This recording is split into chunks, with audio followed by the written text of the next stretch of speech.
We're about to jump into one of the shortest letters in the entire New Testament. I mean, it's only 13 verses long, but don't let its tiny size fool you, because honestly, this letter, written 2,000 years ago, tackles a problem that feels like it was ripped straight from our social media feeds today. And it all boils down to this one question, right? How can you be genuinely, authentically loving without compromising on what you believe is true? It's this incredible tightrope walk we all face. And the author of this letter, the Apostle John, gives us a surprisingly practical guide. Okay, so to really get to the heart of John's advice, we've got to do a little time traveling. We need to step back into his world and ask, what on earth was happening back then that made this little letter so incredibly urgent? So the guy writing this just calls himself the Elder. Now, it's widely understood that this is the Apostle John, writing near the end of his long life. And he's writing this personal, heartfelt note to a community he calls the elect lady and her children, which is just a beautiful metaphor for a local church that he clearly cared for deeply. The emergency, the reason for the letter, was this. There was a network of traveling teachers. You have to remember, in that culture, hospitality was everything. People would move from town to town and believers would open their homes to them.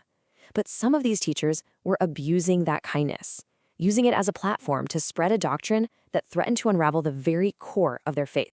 And this dangerous idea has a name. It's called Docetism. The belief was that Jesus wasn't really human, he only seemed to have a physical body, kind of like a ghost or an illusion. Now for John, this wasn't some small theological squabble. This was a full-on attack on the gospel itself. Because, think about it, if Jesus wasn't truly human, his death couldn't atone for humanity's sin. It was a deal breaker, and John had to address it with absolute clarity.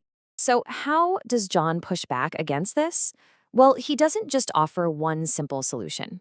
Instead, he lays out three foundational pillars for a healthy faith. Let's take a look at them. Truth, love, and discernment. First up is truth.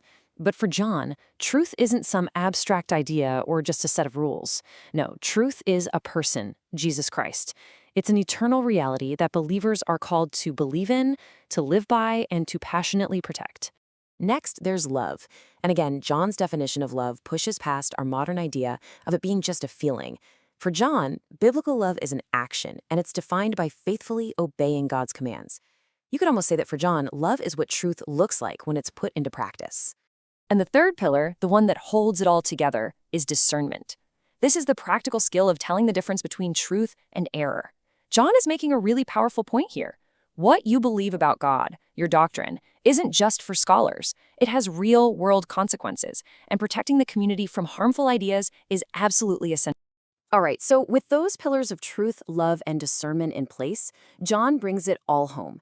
He applies them directly to the problem of these false teachers, and his conclusion is pointed, it's practical, and for some of us today, it might even be a little shocking. He makes this powerful connection between love and obedience. He writes, "This is love, that we walk according to his commandments." He's making it crystal clear that real, authentic love isn't just a sentiment, it's lined up with God's truth. And this simple statement totally sets the stage for the challenging instruction that's about to come next. John is so direct. He calls these teachers deceivers and even antichrist, a term he uses for anyone actively working against the truth of who Jesus is. His command is totally unambiguous. You have to be on guard, and you must refuse to give them a platform. And this is where John's warning gets incredibly practical. He doesn't just leave it as some high-level theological idea. He brings it right down to the front door of the home. His instruction is explicit. Don't welcome these false teachers into your home or even offer them a public greeting. Now, that sounds so harsh to our modern ears, but in that culture, providing lodging and a greeting was a powerful public endorsement. It was like giving them a stamp of approval. So John is drawing a firm line here.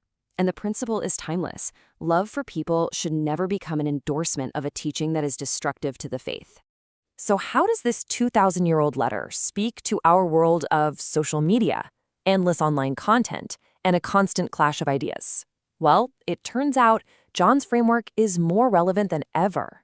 So let's just boil it all down. First, truth and love have to walk together. Truth without love is just harsh and cruel, but as John warns, love without truth is just deception.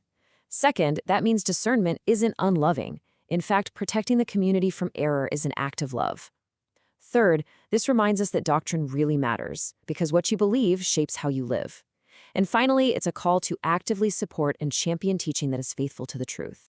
This just gets right to the heart of John's entire message. He isn't asking us to choose between truth or love.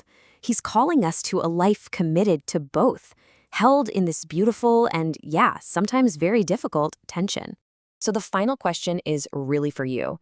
In your own world, your family, your workplace, your online spaces, your community, where is this careful, courageous balance of truth and love needed most right now? Thank you for watching. Please like and subscribe. It really helps us.